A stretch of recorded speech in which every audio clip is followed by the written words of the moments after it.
What's up guys, Rogue9 here, and today I want to talk a little bit about the Kriss Vector in Far Cry 5. How does it stack up to the other guns in the game? What are its characteristics and best uses? Let's find out.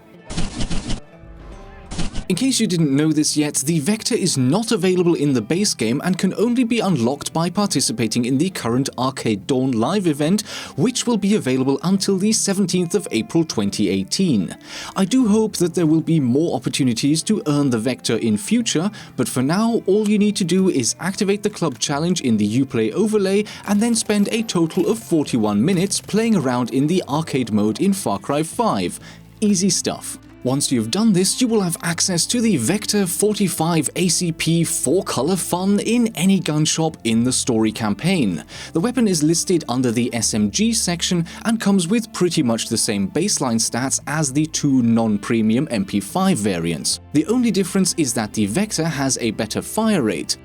Surprisingly, compared to the ARC assault rifle, the accuracy, damage and range are exactly the same with a better rate of fire and handling. Compared to the AK variants, the Vector looks even more attractive, with only the power of the AKs winning out. Considering that the Vector fires 45 caliber pistol bullets out of a very short barrel, the baseline stats for the gun stack up unexpectedly well against other guns in the game. The iron sights are the same V-notch sights you will recognize from the ARC, and I personally don't like them an awful lot. Precision aiming even at medium distances becomes pretty challenging with these sights, so I would definitely recommend investing in an optic.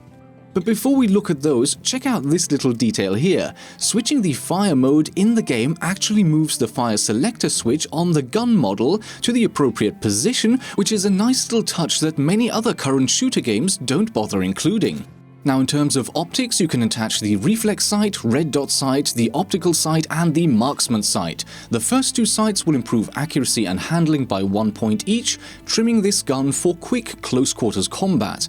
The latter two will improve accuracy by 2 points and range by 1 point, while lowering the handling by 1 point. This makes the Vector a little more useful at medium ranges, but maybe slightly less easy to use once you get really close. Suppressors and the extended magazine are also available, and as long as you have the funds available, there should be no reason why you should not attach these upgrades. But enough of stats, the real question is, how does the gun perform in practice? Even with one of the longer range optics attached, the mid-range accuracy is not that great, and the gun suffers from a distinct damage drop-off that makes body shots very ineffective once you go beyond close range. With many of the guns in Far Cry 5, I prefer to use the single-shot mode over the full auto, but with the Vector you're better off spraying short bursts at head height, because then you will have a decent chance of landing at least one headshot that can take down your target. Center mass shots are only effective at close range, and even then, I recommend a short spray of bullets to make sure your target goes down. As many of you who follow my Rainbow Six videos know, some of the most important gun stats in Ubisoft games are not listed in the menu, and the same is true for Far Cry. I've already mentioned the damage drop-off that appears to be significant for the Vector, but there are also muzzle velocity, drag, and bullet drop that need to be considered. Here again, the Vector comes away with rather poor performance, which actually makes sense given the 45 ACP caliber. The bullets will fly distinctly slower than those shot from other types of guns, and the bullet drop at range is more extreme. These factors add even more to the difficulties you will experience when trying to use the Vector effectively at even medium ranges, especially when trying to track moving targets. That having been said though, the high fire rate, low recoil and good handling make the Vector an excellent gun to use at close range. Slap on a suppressor, extended mag and optic of your choice, and this little PDW will prove to be a great friend when things get close and personal. But does this justify the Vector taking up a permanent slot in your loadout?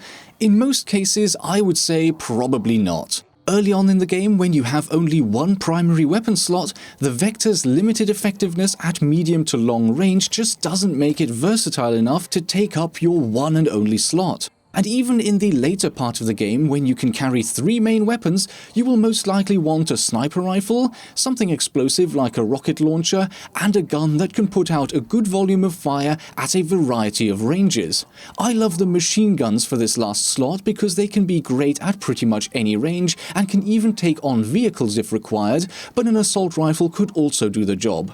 Bringing a dedicated close-range personal defense weapon in one of your primary weapon slots can work, but you're definitely not making things easier for yourself if you're playing on the hard difficulty setting. So the bottom line for me is that despite the great-looking baseline stats, the Vector struggles at medium to long range, and you will need to get used to giving moving targets just that extra little bit of lead if you want to hit your shots. The gun can be great in close-ranged fights, but even here, getting detected can cause you some significant trouble, because the flip side of having an amazing fire rate is that you will run out of bullets just that little bit faster. By all means, I fully recommend unlocking the gun. The more choices you have, the better. But don't expect a wonder weapon. A good LMG can be just as effective up close and still provide superior medium to long-range firepower. Have you unlocked the Vector yet? What are your thoughts on this little PDW? Let me know in the comments section below, and if you enjoyed the video, go ahead and hit the like button, dislike if you didn't like it. And with that, thank you for watching, I hope you enjoyed the video, and I will see you in the next episode.